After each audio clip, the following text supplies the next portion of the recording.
ጤናስልን ክቡራን ተመልካቾቻችን ከመሃል ሚዲያ የሰዓቱን ዜና ይዘን ቀርበናል። በቅድሚያም አበይት ነጥቦችን ነው።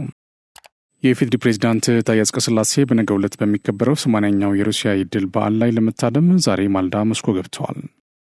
በተለያየ ቦታ ተከፋፍሎ የነበረው የፋኖ አደረጃጀትን ወደ አንድ ለማምጣት በደረገው ድብቅ ስብሰባ ላይ ዘመነ ካሴ እንዳሰበው የቡድኑ የበላይ መሆን እንደማይችል በሻዕቢያና ህወሓት አመራሮች እንደተነገረው ተገለጸ። በሀገሪቱ ከፍተኛ ችግር እንዲፈጠርና እርስ በርስ ግጭት እንዲኖር በአንጃው የህወሓት ቡድን ተልዕኮ ተሰጥቶ ሲሰራ የነበረው አክቲቪስት ልፍአቴ ወይም ብርሃነ ተብሎ የሚጠራው ግለሰብ በቁጥጥር ስር መዋሉ ምንጮች ገለጹ። ከውጭ ህንድ በፓኪስታንና ፓኪስታን በምታስተዳድረው የካሽሚር ግዛት ላይ የሚሳኤል ጥቃት ማድረሷን ተከትሎ የፓኪስታን ጠቅላይ ሚኒስትር የበቀል እርምጃ እንወስዳለን ሲሉ ተናገሩ።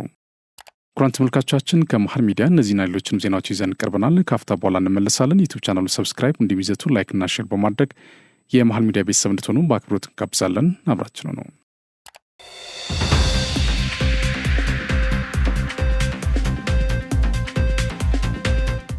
በቅድሚያ የኢፌዴሪ ፕሬዝዳንት ታዬ አጽቀሥላሴ በነገው ዕለት በሚከበረው 80ኛው የሩሲያ የድል በዓል ላይ ለመታደም ዛሬ ማልዳ ሞስኮ ገብቷል።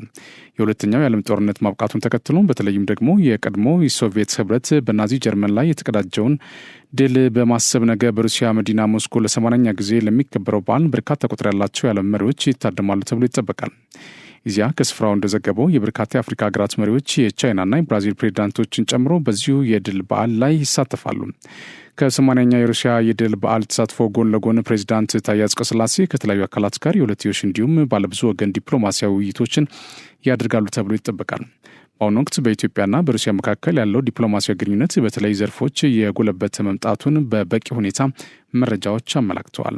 ሁለቱ ሀገራት በጤና ትብብር፣ በኢኮኖሚያዊ ዲፕሎማሲ፣ በንግድ፣ በኢንቨስትመንትና በቴክኖሎጂ ዘርፎች ያላቸውን ግንኙነት ከጊዜ ወደ ጊዜ እያሳደጉ ሲሆን ይህም በቅርብ ጊዜ በተደረጉ ስምምነቶችና ውይይቶች በርካታ የመግባቢያ ሰነዶች ኤምኦዩ ስምምነት ላይ መድረሱን የሚታወስ ነው። ለአብነትም በተያዘው ዓመት ህዳር ወር 2017 ዓ.ም መጀመሪያ ላይ ሩሲያና ኢትዮጵያ ለትብብር ጊዜ አይጠብቁም በሚል መሪ ቃል በአዲስ አበባ የተካሄደው የሁለቱ ሀገራት የቢዝነስ ፎረም የሀገራቱ ባለስልጣናት የንግድ ማህበረሰብና ኢንቨስትመንት ያሳተፈ እንደነበረም ይታወሳል። ፕሬዚዳንት ታዬ ሞስኮ ሲደርሱ በሩሲያ ፌዴሬሽን የውጭ ጉዳይ ሚኒስትር ከፍተኛ ባለስልጣን አናቶሊ ባሽኪን አቀባበል አድርገውላቸዋል። ሰብአዊ ድጋፍን በራስ አቅም በማሟላት ለልጆቻችን ተረጅነትን ሳይሆን ሀብት ማውረስ ይገባናል ሲሉ የአደጋ ስጋት ስራ አመራር ኮሚሽን አምባሳደር ዶክተር ሽፈራው ተክለማርያም ገለጹ። ኮሚሽነሩ ኢትዮጵያ ውስጥ ብዙ ሀብትና ለማምረት የሚመች የአየር ጸባይ ቢኖርም በአግባቡ ጥቅም ላይ እየዋለ እንዳልሆነ አብራርተዋል። ለዜጎቻችን ሌላ ደራሽ እየጠፋ ስለሆነ በራሳችን አቅም ድጋፍ እያደረግን ውጫዊ ድጋፍ ትርጉም በማይኖረው ደረጃ ላይ እንዲደርስ ልማት ላይ በትኩረት መስራት አለብን ብሏል። ተረጅነት፣ ጥገኝነትና ጠባቂነት የእኛ ኢትዮጵያውያን ባህል መሆን ስለማይገባው ታታሪነትን ባህል ማድረግ አለብን ሲሉ አስረድተዋል። የአደጋ ስጋት ስራ አመራር ፖሊሲ ላይ አንዱና ትልቁ ስራ ሀገር በቀል ነው ያሉት ኮሚሽነሩ መንግስት የሚመራው እና በሀገር በቀል አቅም ምላሽ የሚሰጠው መሆኑን አስገንዝበዋል። በተጨማሪም ቀውሱን ከማስተዳደር ይልቅ ስጋትን ማስተዳደር ላይ በመስራት እና ቴክኖሎጂዎችንም በመጠቀም አሰራሮችን የመዘርጋት ስራ በማከናወን ከተረጅነት ለማውጣት እየተሰራ እንደሆነም ጠቁመዋል። ማህበረሰቡ በራሱ የሚሸፍናቸው ጉዳዮች እንዳሉ ጠቅሰው ሰፊ የመስሪያ ቦታና ብዙ ወጣት ባለበት ሀገር መታወቂያችን ተረጅነት መሆን የለበትም ብለዋል። በከተማና በገጠር ሰፍቲኔት በተሰሩ ስራዎች አመርቂ ውጤት ማምጣት መቻሉን ገልጸው ዓለም አቀፍ የፋይናንስ ተቋማት የኢትዮጵያ ያሳየችው እድገት ፈጣን መሆኑን መግለጻቸውን አነስቷል። ማህበረሰቡን ከዘላቂ ልማት ጋር በማስተሳሰር ከተረጅነት መውጣት የሚቻል በመሆኑ ሀገራዊ የሆነ እቅድ ተይዞ በመንግስት ቁርጠኝነት ከተረጅነት ለመውጣት በትኩረት እየተሰራ እንደሆነም ተናግሯል። የትኛውም ድጋፍ የሚሻ ዜጋ ሰብአዊ ድጋፍ የማግኘት መብት እንዳለው ገልጸው ድጋፍ የሚደረገው በልዩ ሁኔታ ለመጠቀም ሳይሆን የመንግስት ግዴታም ስላለበት ጭምር ነው ብሏል። ስራዎቻችንን ስንተገብር ጠባቂነት ታሪክ በማድረግ ዘላቂ በሆነ መልኩ ከፍታን ሀገራዊ እንድምታም ከፍተኛ ነው በማለት ገልጿል። ማንኛውም ዜጋ በተለያየ አጋጣሚ አደጋ ሊያጋጥመው ስለሚችል ሁሉም በዚህ ጉዳይ ላይ ቢተባበር ክብራችንን፣ ነጻነታችንና ሉዓላዊነታችንን ማረጋገጥ እንችላለን ነው ያሉት። እርዳታ በአግባቡ ጥቅም ላይ ካልዋለ ለማይመለከታቸው ሰዎች መበልጸጊያና የስለላ መሳሪያ ጭምር እንደሚሆንም ጠቁሟል። ሰብአዊ ድጋፍን በራስ አቅም ለማሟላት ሁላችንም ተረባርበንና ተጋግዘን ለልጅ ልጆቻችን ተረጅነትን ሳይሆን ሀብትን ማውረስ ይገባናል ሲሉ ኮሚሽነሩ ተናግረዋል። የሮም ካቶሊክ ቤተክርስቲያን ሊቀ ጳጳስ የቫቲካን መሪ ምርጫ ሚስጥራዊ ስብሰባ በቫቲካን ከተማ በሚገኘው ሲስቲን ቤተ መቅደስ ውስጥ ተጀምሯል። በስብሰባው ድምጽ መስጠት ከሚችሉት 133 ካርዲናሎች መካከል የኢትዮጵያ ካቶሊካዊት ቤተክርስቲያን ሊቀ ጳጳስ ካርዲናል ብርሃነ ኢየሱስ ደምረው ስራፌል አንዱ ናቸው። አገር ውስጥ ብዛም ድምጻቸው በማይሰማው ኢትዮጵያውያን ካቶሊካውያን መሪያቸው ለመምረጥ በሮም ሚስጥራዊ ስብሰባውን እየተካፈሉ እንደሚገኙ መረጃዎች አመላክተዋል። በአፍሪካ መር እሳቤ ሁሉን አቀፍ ሰላም ለማምጣት ይደረጉ ያሉ የዲፕሎማሲ ጥረቶች ጅምራቸው መልካም የሚባል እንደሆነ የአፍሪካ ህብረት ኮሚሽን ሊቀመንበር መሐመድ አሊ ዩሱፍ ገለጹ። የአፍሪካ ህብረት ኮሚሽን ሊቀመንበር መሐመድ አሊ ዩሱፍ ከዲሞክራቲክ ሪፐብሊክ ኮንጎ የውጭ ጉዳይ ሚኒስትር ቴሬስ ካይኩዋምባ ዋግነር ጋር ዛሬ በህብረቱ ዋና መቀመጫ አዲስ አበባ ውይይት አድርጓል። ውይይቱ ያተኮረው በምስራቅ ዲሞክራቲክ ሪፐብሊክ ኮንጎና በተላላቅ ሐይቆች ቀጠና ወይም ግሬት ሌክስ ላይ ሰላም፣ ደህንነትና መረጋጋትን ማስፈን በሚቻልበት ሁኔታ ላይ ነው። በተለይም ሁለቱ ወገኖች በአፍሪካ ህብረት እየተመሩ የሰላምና እርቅ ጥረቶች እንዲሁም የምስራቅ አፍሪካ ማህበረሰብ ኢኤሲ እና የደቡብ አፍሪካ የልማት ማህበረሰብ ሳዴክ የጋራ የሰላም ኢኒሼቲቭ አፈጻጸም ላይ መክረዋል። የኮሚሽኑ ሊቀመንበር የተቀናጀና ሁሉን አቀፍ የሰላም ሂደት ለመደገፍ ይደረጉ ያሉ የዲፕሎማሲ ጥረቶች መልካም የሚባሉ መሆናቸውን ገልጿል። የዲሞክራቲክ ሪፐብሊክ ኮንጎ የውጭ ጉዳይ ሚኒስትር ቴሬስ ካይኩዋምባ ዋግነር የሀገራቸው መንግስት የአፍሪካ ህብረት በቀጠናው ሰላም ለማምጣት እየተወጣ ያለውን የአመራርነት ሚና አድንቀዋል። ዲሞክራቲክ ሪፐብሊክ ኮንጎ ለአፍሪካ ችግሮች አፍሪካዊ መፍትሄ እሳቤ ተፈጻሚነት ቁርጠኛ እንደሆነች መግለጻቸውን በአፍሪካ ህብረት የተገኘው መረጃ አመላክቷል። የዲሞክራቲክ ሪፐብሊክ ኮንጎ የውጭ ጉዳይ ሚኒስትር ቴሬስ ካይኩዋምባ ዋግነር ላይ ይፋዊ የስራ ጉብኝት ኢትዮጵያ እንደሚገኙ ይታወቃል። ዓለም አቀፍ የቀይ መስቀልና ቀይ ጨረቃ ቀን በሀገር አቀፍ ደረጃ በአዳማ ከተማ የእግር ጉዞን ጨምሮ በተለያዩ ዝግጅቶች እየታሰበ ነው። ቀኑ በየዓመቱ ሚያዝያ 30 የሚታሰብ ሲሆን ዘንድሮም በዓለም አቀፍ ደረጃ ለ78ኛ በኢትዮጵያ ለ67ኛ ጊዜ ሰብአዊነትን እናጽና በሚል መሪ ሀሳብ እየታሰበ ነው።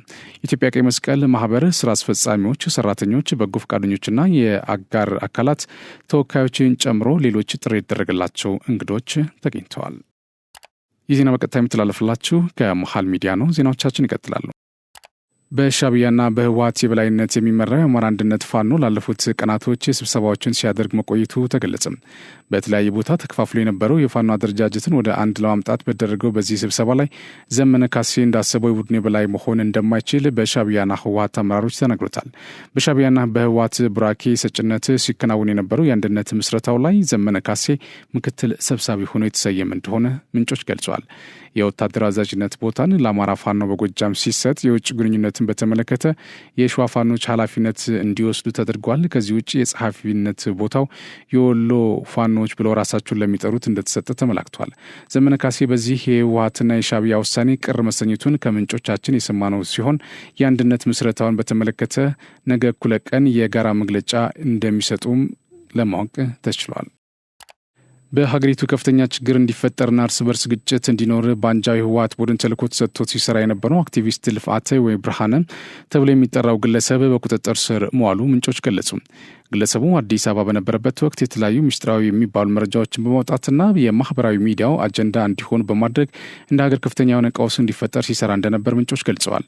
በተለይ በሀገራችን የሰሜኑ ህግ የማስከበር ሂደት ላይ አንጃው ህወሓትን ደግፎ በረሃ ወጥቶ ሲያዋጋና የብዙዎችን የትግራይ ወጣቶች ህይወት በከንቱ እንዲቀጠል ግፋ በለው ሲል የነበረ እንደሆነም ተመላክቷል። ግለሰቡ ህገወጥነትን፣ ስርዓት አልበኝነትና ጉልበተኝነትን ለትውልዶች እያስተማረ የሚኖር ቡድን የሆነው የትንግ ጭፍራዎችን በዚሁ እንዲቀጥሉ እድል ከተሰጠው ሀገራችን የማፍረስ ተልዕኳቸውን እንዲወጡ እድል መስጠት እንደማለት ነው ያሉት እማኞች በቅርቡም የሀገር ሉዓላዊነትና ዳር ድንበርን በመጣስ ከሻዕቢያ ተላላኪዎች ጋር አግዙን እያለ ቃለመጠይቅ ሲያደርግ እንደነበር ተሰምቷል። የሰሜን ምዕራብ እዝ ኮር ተዋጊ መሐንዲሶችና ቃኝ ሻምበሎችንና የሬዲዮ መገናኛ ሙያተኞችን አሰልጥኖ አስመርቋል። በስልጠናው ማጠቃለያ የተገኙት የሰሜን ምዕራብ እዝ ኮር ምክትል አዛዥ ኮሎኔል ወንድወሰን ሁሴን አካላዊና ሙያዊ ስልጠናዎችን አቀናጅቶ እንደ ቡድን መሰልጠን አንድ አይነት አረዳድና ስትንፋስ ይዞ ግዳጅን በጋራ ለሚፈጽመው ሰራዊት አቅሙን በጠንካራ መሰረት መገንባት ማለት ስለሆነ ስልጠናውም በዚሁ ልክ ተሰጥቷል ብሏል። ተዋጊ መሐንዲሶች ሙያዊ ስልትን በመጠቀም የማይታዩና ሊያጋጥሙ የሚችሉ ሰው ሰራሽ መሰናክሎችን በማስወገድ ለሰራዊቱ ግዳጅ አፈጻጸም ግብ መሸጋገሪያ መንገድን የሚሰሩና ለሰራዊቱ ዓይንና ጆሮ በመሆን ግዳጅን ቀድመው የሚጨርሱ የቃኝ ሻምበሎች በየክፍላቸው ከዘመኑ ጋር ዛሬና ነገን አልማችሁ ስልጠናዎችን ለአባላት መስጠት ይጠበቅባቸዋል ሲሉ አሳስበዋል። የሰሜን ምዕራብ ዕዝ መገናኛና ኢንፎርሜሽን መምሪያ ኃላፊ ኮሎኔል ወርቅነህ ደሳ በበኩላቸው አራተኛ ዙር መሰረታዊ የግንኙነት ሰልጣኞች በስልጠና ቆይታቸው በአዲሱ የግንኙነት ትጥቆች በስነ ልቦና፣ በቴክኖሎጂ እንደ አጠቃላይ አስፈላጊውን ትምህርት በንድፍ ሀሳብና በተግባር መውሰዳቸውን ተናግረዋል። የዕዙ መሐንዲስ መምሪያ ኃላፊ ኮሎኔል ዘለቀ ተካ ተዋጊ መሐንዲስ በተማረ የሰው ኃይል ክፍሎችን በማደራጀት ይበልጥ እውቀትና አካላዊ ብቃት ያለው የተደራጀ ክፍል ለማድረግ ለመጀመሪያ ጊዜ አግባብ ባለው መንገድ ስልጠና ተሰጥቷል ብለዋል።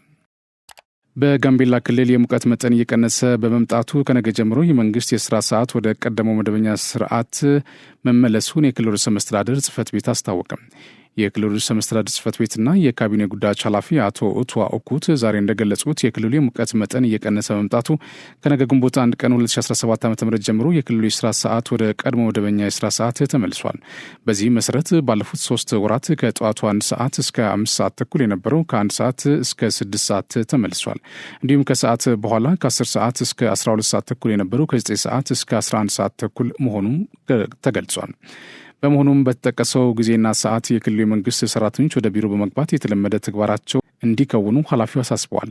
በኢትዮጵያ ሜትሮሎጂ ኢንስቲትዩት የጋምቤላ ክልል የሜትሮሎጂ ማዕከል የትንበያና ቅድመ ማስጠንቀቂያ ዴስክ ኃላፊ አቶ ታደሰ መኮንን በበኩላቸው አሁን ላይ የክረምቱ መግቢያ እየተቃረበ በመምጣቱ የክልሉ የሙቀት መጠን እየቀነሰ ነው ብለዋል። በአሁኑ ወቅት የክልሉ የቀኑ ከፍተኛ የሙቀት መጠን ወደ 37 ዲግሪ ሴልሺየስ፣ የሌሊቱ ደግሞ ወደ 23 ዲግሪ ሴልሺየስ ዝቅ ማለቱን ተናግረዋል። ባለፉት 3 ወራት የቀኑ ከፍተኛ የሙቀት መጠን 43፣ የሌሊቱ ደግሞ 29 ዲግሪ ሴልሺየስ ደርሶ እንደነበር አቶ ታደሰ ገልጸዋል። የኢሚግሬሽንና ዜግነት አገልግሎት የአዲስ አስቸኳይ ፓስፖርት አገልግሎት የሚፈልጉ ከግንቦት 4 2017 ዓ.ም ጀምሮ አስፈላጊ ሰነዶችን በመያዝ ጥቁር አንበሳ በሚገኘው መስሪያ ቤት በአካል በመምጣት መስተናገድ እንደሚችሉ አስታወቀም። ከዚህ ቀደም ተገልጋዮች አዲስ የአስቸኳይ ፓስፖርት በኦንላይን ለመሙላት እንደተቸገሩ በተደጋጋሚ ማሳወቃቸው ይታወሳል። በኦንላይን ብቻ ሲሰጥ የነበረው የአዲስ አስቸኳይ ፓስፖርት አገልግሎት አሁን አማራጭ መንገድ በመከተል በአካልም እንደሚያስተናግድ ተጠቁሟል። በዚህም ተገልጋዮች ከግንቦት 4 2017 ዓ.ም ጀምሮ አስፈላጊ ሰነዶችን በመያዝ ጥቁር አንበሳ በሚገኘው የኢሚግሬሽንና ዜግነት አገልግሎት መስሪያ ቤት በአካል በመምጣት መስተናገድ ይችላሉ ተብሏል። ይህ ጉዳይ የቅርንጫፍ ጽሕፈት ቤቶችን እንደማይመለከትም አሳስበዋል። የኢሚግሬሽንና ዜግነት አገልግሎት የአዲስ አስቸኳይ ፓስፖርት እድሳትን ጨምሮ አገልግሎት የኦንላይን አሰራር ላይ የሚታየው ሁኔታ ተገልጋዮችን ክፉኛ ያማረረ እንደሆነ ከወራት በፊት መገለጹ ይታወሳል። በወቅቱም ኦንላይን አስቸኳይ ፓስፖርት አገልግሎት ሲሞክር እንደማይሰራ ግን ውጭ ያሉ ሰዎች እዛ መስሪያ ቤት ውስጥ ካሉት ጋር በመመሳጠር ሲስተሙን እየተጠቀሙ እንደሚሞሉ፣ ለዚህም በአስቸኳይ ፓስፖርት ዋጋ ላይ ከ5,000 ብር በላይ ጉቦ እንደሚቀበሉ በምሬት ተናግረው እንደነበረ ምንጮች ገልጿል። ይህ ጉዳይ የአደባባይ ሚስጥር ሆኖ ብዙዎች የተበዘበዙበት የተንገላቱበት ሲሆን አሁን ድረስ ይህ ነው የሚባል ዘላቂ መፍትሄ ባለመገኘቱና ያለው ብልሹ አሰራር ባለመፈታቱ ዜጎቹ በእጅጉ እያማረረ እንደሚገኝ ተገልጿል።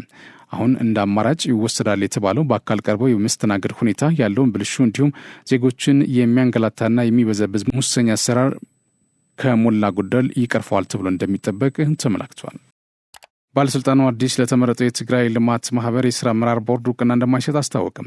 የትግራይ ልማት ማህበር ከሚያዝያ 17 እስከ 19 2017 ዓ.ም በመቀለ ከተማ ባካሄደው 12ኛ ጠቅላላ ጉባኤ የተመረጡ የስራ አመራር ቦርድ አባላትን እውቅና እንደማይሰጥ የሲቪል ማህበረሰብ ድርጅቶች ባለስልጣን አስታውቋል።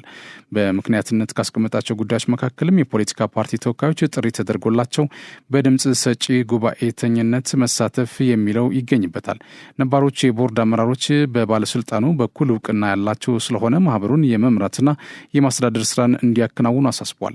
በመሆኑም የስራ አመራር ቦርድ ምርጫ የሚስተካከሉ ነገሮች ተስተካክለው ሌላ ጊዜ እንዲካሄዱ አቅጣጫ መስጠቱን የጠቆሙ ባለስልጣኑ ከዚህ ጉዳይ ጋር በተያያዘ የሚከናወኑ ተግባራት በባለስልጣኑ እውቅና የሌላቸው መሆኑን ሚያዝያ 28 ቀን 2017 ዓ.ም ይፋ ባደረገው ደብዳቤው አስታውቋል። የተሻለ ገቢና ስራ ታገኛላችሁ በሚል ተታለው ወደ ማይናማር ተወስደው ታግተው ከነበሩ በርካታ ኢትዮጵያውያን መካከል 41ዱ ዛሬ ወደ ሀገራቸው መመለሳቸውን የወላጆች ኮሚቴና ተመላሾች ተናገሩ። ወላጆች ኮሚቴ ለምንጮች በሰጡት ቃል 41 ኢትዮጵያውያን ዛሬ ወደ ኢትዮጵያ እንደተመለሱ በኢትዮጵያዊ ባህልም አቀባበል እንደተደረገላቸው ተናግረዋል። አርብ 40 ኢትዮጵያውያን ወደ ሀገራቸው እንደሚገቡ በአጠቃላይ አሁን በተጀመረው ዜጎችን የመመለስ ሂደት በሳምንቱ 282 ኢትዮጵያውያን ይመለሳሉ ተብሎ እንደሚጠበቁም ጠቁመዋል። ትኬት ያላቸው ከ360 በላይ ሌሎች ትኬታቸው አገልግሎት ያለፈባቸው ዜጎች በአጠቃላይ መመለስ የሚሹ 751 ኢትዮጵያውያን እንዳሉ ወደ ሀገራቸው እንዲመለሱ ለማድረግም እየተሰራ መሆኑ መረጃ አመላክቷል። ኮሚቴው ባለው መረጃ ብቻ 43 ኢትዮጵያውያን ካሉበት ችግር መውጣት የናፈቁ አሁንም ድረስ በማይናማር የታገቱ ኢትዮጵያውያን እንዳሉ ይህ ኮሚቴው ያለው መረጃ ብቻ እንደሆነና ብዛታቸው ከዚህ ሊያሻቅብ እንደሚችልም ለምንጮች ተናግረዋል። አንድ ቃሉን የሰጠው ተመላሽ ከ10 ወራት በላይ የሰራበት ደሞዝ እንዳልተከፈለው ይባስ ብሎ ድብደባ ይደርስበት እንደነበር የመከራ ጊዜውን አስታውሶ ዛሬ ወደ ሀገር መመለሱን በደስታ ተናግሯል። ደህንነቱ ባልተረጋገጠ መረጃ ነበር ለስራ ብለን የሄድ ነው። ስንሄድ ግን የገጠመን ከጠበቅነው በተቃራኒ ነው። እጅግ በጣም አስከፊ ሁኔታዎችን አሳልፈናል ሲል ተደምጧል። ብልህ ሰው ከኛ መማር አለበት። ወገኖች ደህንነቱ ባልተረጋገጠ መንገድ እጃችሁ እንዳታስገቡ የሚል መልእክትም አስተላልፏል። ሌላኛው ተመላሽ በበኩሉ ኢትዮጵያውያን በማይናማር የከፋ ችግር እንዳሳልፉ አሁንም ከእገታ ያልወጡ ልጆች እንዳሉ ገልጾም እነርሱም ወደ ሀገራቸው እንዲመለሱ የተጀመረው ስራ ተጠናክሮ እንዲቀጥል አሳስቧል። ያኔ ወደ ማይናማር ለመሄድ ፕሮሰሱ በ7 ቀናት ነበር ያለቀልኝ። ውጭ ሀገር ለመውጣት ስለምፈልግ ብቻ ያንን አደረግኩኝ፣ ግን ብዙ ዋጋ አስከፈለኝ ሲል ገጠመኙን አስታውሶ ኢትዮጵያውያን ከአጭበርባሪዎች ጥንቃቄ እንዲያደርጉ መክሯል። ከ10 ሚሊዮን 729 ሺህ ኩንታል በላይ የአፈር ማዳበሪያ ወደ ሀገር ውስጥ ተጓጉዞ በህብረቱ ስራ ማህበራት አማካኝነት ለአርሶና ከፊል አርብቶ አደሮች የተከፋፈለ መሆኑ ተገለጸ። የኢትዮጵያ ግብርና ስራዎች ኮርፖሬሽን የኮሚኒኬሽንና ማህበራዊ ኃላፊነት ስራ አመራር ስራ አስኪያጅ ጋሻው አይችሉህም እንደተናገሩት 600 ሺህ ኩንታል ዳብ የአፈር ማዳበሪያ ትናንት ጅቡቲ ወደብ ደርሷል። ተቋማቸው በ2017-2018 የምርት ዘመን ከውጭ እየገዛ ከሚገኘው 24 ሚሊዮን ኩንታል የአፈር ማዳበሪያ ውስጥ እስከ ዛሬ ወደብ የደረሰው የማዳበሪያ መጠን ከ11.3 ሚሊዮን ኩንታል በላይ መሆኑም ጠቅሷል። ከዚህ ውስጥ 10 ሚሊዮን 729,522 ኩንታል ወደ ሀገር ውስጥ ተጓጉዞ በህብረት ስራ ማህበራት አማካኝነት ለአርሶና ከፊል አርብቶ አደሮች እየተከፋፈለ መሆኑን አረጋግጠዋል። በሌላ በኩል 73 ሺህ ኩንታል ዩሪያና 550 ሺህ ኩንታል ዳብ ግንቦት 1ና 10 ቀን 2017 ዓ.ም ጅቡቲ ወደብ እንደሚደርሱ ይጠበቃል ተብሏል። ሀገር በቀል እውቀቶችን በመመዝገብ በህግ አግባብ ተጠብቀው እንዲቆዩ ለማድረግ የተሰራ መሆኑን የኢትዮጵያ አእምሯዊ ንብረት ባለስልጣን አስታወቅም። ሀገር በቀል እውቀቶችንና የቱሪዝም አቅምን ለዘላቂ ልማት ለመጠቀም የሚያስችል የምክክር መድረክ በሀረማያ ዩኒቨርሲቲ የተካሄደ ይገኛል። በመድረኩ የኢትዮጵያ አእምሯዊ ንብረት ባለስልጣን ዋና ዳይሬክተር አቶ ወልዱ ይመስል ኢትዮጵያ ሀገር በቀል የማህበረሰብ እውቀትን በሚገባ መጠቀም አለመቻሏን አንስተዋል። ኢትዮጵያ የማይዳሰሱና የማይጨበጡ በርካታ የማህበረሰብ እውቀት ሀብት ቢኖራትም በአእምሯዊ ንብረት ባለመመዝገባቸው በተገቢው መንገድ እውቅና ማግኘትና መልማት አለመቻላቸውን ገልጿል። በዚህም ባለስልጣኑ ሀገር በቀል እውቀቶችን ለማስመዝገብና በህግ እንዲጠበቁ ለማድረግ እየሰራ እንደሚገኝ አመላክቷል። የመድረኩ ተሳታፊ ምሁራን በበኩላቸው ሀገር በቀል እውቀቶች ለቱሪዝም ዘርፍ እንዲውሉና የስራ ዕድል እንዲፈጠር ለማስቻል በጥናትና ምርምር የተደገፉ ስራዎችን ማከናወን እንደሚያስፈልግ ጠቁሟል። በመድረኩ ሀገር በቀል እውቀትና ቱሪዝም ላይ ትኩረት ያደረጉ 13 ጥናታዊ ጽሑፎች ይቀርባሉም ተብሏል። ይህ ዜና በቀጥታ የሚተላለፍላችሁ ከመሃል ሚዲያ ነው። ወደ ውጭ ዜና አልፋለሁ። የአሜሪካ ባህር ኃይል ኤፍ-18ኤፍ ሱፐር ሆርኒት በአውሮፕላኑ አጓጓዥ የዩኤስኤስ ሃር ኤስ ቱሩማን ላይ ማረፍ ባለመቻሉ ቀይ ባህር ላይ ወድቋል ሲል ኤንቢሲ ኒውስ 2 የአሜሪካ ባለስልጣኖችን ጠቅሶ ዘግቧል። እንደ ዘገባው ከሆነ ጄቱ ማክሰኞ ምሽት ጉዳት ሲደርስበት በውስጡ የነበሩ 2 አቪዬተሮች በሰላም ወጥተው ቀላል ጉዳት ደርሶባቸዋል። ከአንድ ሳምንት በፊት በተመሳሳይ መርከብ ጉዳት የደረሰ ሲሆኑ ሁለተኛው ሱፐር ሆርኒት ነው። ሁለቱም ክስተቶች በአሜሪካ ባህር ኃይል እየተመረመሩ ይገኛሉ። በሌላ በኩል ፕሬዚዳንት ዶናልድ ትራምፕ ኦማን በዋሽንግተንና በታጣቂው ቡድን መካከል የተኩስ አቁም ስምምነት ማድረጋቸውን ተከትሎ ዩናይትድ ስቴትስ በየመን ላይ የምታደርገውን የዕለት ተዕለት የቦምብ ጥቃት ከሁቲዎች ጋር በመግባባት ላይ የተመሰረተ መሆኑን አስታውቋል።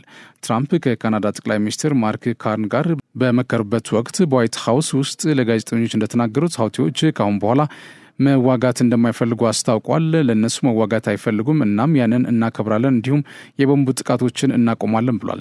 ትራምፕ ከኢራን ጋር የተቆራኘው የየመን ቡድን በመርከብ ላይ ጥቃት ላለመፈጸም ቃል ገብቷል ብሏል። ጥቃቶቹ ፍልስጤማውያን የሚደግፉ ናቸው በማለት የጋዛ ጦርነት ከጀመረ ብዙም ሳይቆይ እነዚያን ጥቃቶች በጥቅምት 2023 መጀመሩ ይታወሳል። ቃላቸውን እቀበላለሁ፣ እናም የሁቲዎችን የቦምብ ጥቃት ወዲያውኑ እናስቆማለን ሲሉ የአሜሪካው ፕሬዚዳንት ተናግሯል። የኦማን ውጭ ጉዳይ ሚኒስትር ባድር አልቡሳይድ ሁለቱ ወገኖች የተኩስ አቁም ስምምነት ለማድረግ መስማማታቸውን ተናግሯል። የኦማን ሱልጣኔት ከዩናይትድ ስቴትስ እና ከሚመለከታቸው ባለስልጣናት ጋር በሰንዓ በየመን ሪፐብሊክ ያደረጉትን የቅርብ ጊዜ ውይይቶችና ግንኙነቶች ተከትሎ ጥረቶች በሁለቱ ወገኖች መካከል የተኩስ አቁም ስምምነት እንዲኖር አስችሏል ተብሏል። ህንድ ለእያንዳንዱ የደም ጠብታ ዋጋ ትከፍላለች ሲሉ የፓኪስታን ጠቅላይ ሚኒስትር አስጠነቀቁም። ህንድ በፓኪስታንና ፓኪስታን በምታስተዳድረው የካሽሚር ግዛት ላይ የሚሳኤል ጥቃት ማድረሷን ተከትሎ የፓኪስታን ጠቅላይ ሚኒስትር የበቀል እርምጃ እንወስዳለን ሲሉ ተናግሯል። ጠቅላይ ሚኒስትሩ ሻህባዝ ሻሪፍ ለእያንዳንዱ የደም ጠብታ ህንድን ዋጋ እንደምትከፍል ለፓኪስታናውያን ባሳለፉት መልእክት ተናግሯል። ህንድ በፓኪስታን ላይ የአንድ ምሽት በፈጸመችው የሚሳኤል ጥቃት 15 ሰዎች ገድያለሁ ብትልም ፓኪስታን ግን 31 ሰዎች ምቶብኛል፣ እንዲሁም በርካቶች ቆስለውብኛል እያለች ነው። ህንድ የፈጸምኩት የሚሳኤል ጥቃት አሸባሪዎችንና የአሸባሪው ካምፕ ላይ በመሆኑ ጦርነት የሚያጭር ሳይሆን አግባብነት ያለው ነው ብላለች። ፓኪስታን በበኩሏ በርካታ ጊዜያት ህንድ ግፍ ስትፈጽም መታገሷን ተናግራ ይህ ግን በሀገር ሉዓላዊነትና በዜጎች ላይ የተቃጣ ጥቃት በመሆኑ ምክንያት ምላሽ እንደምትሰጥ አስታውቃለች። ሁለቱም ሀገራት ሚሳኤል የታጠቁ መሆናቸው አይዘነጋም የሚለው የዘ ጋርዲያን ዘገባ ነገሩ ተባብሶ ወደ ለየለት ጦርነት እንዳይገቡ ተሰግቷል ሲል አመላክተዋል። ክቡራን ተመልካቾቻችን ከመሃል ሚዲያ ለሰዓቱ ያዝናቸው ዜናዎች እነዚህ ናቸው። ስለተከታተላችሁ እናመሰግናለን። ቀሪ ዝግጅቶች ይቀጥላሉ። በእኔ በኩል ጨርሻለሁ። በያላችሁበት ሰላም ሁኑ።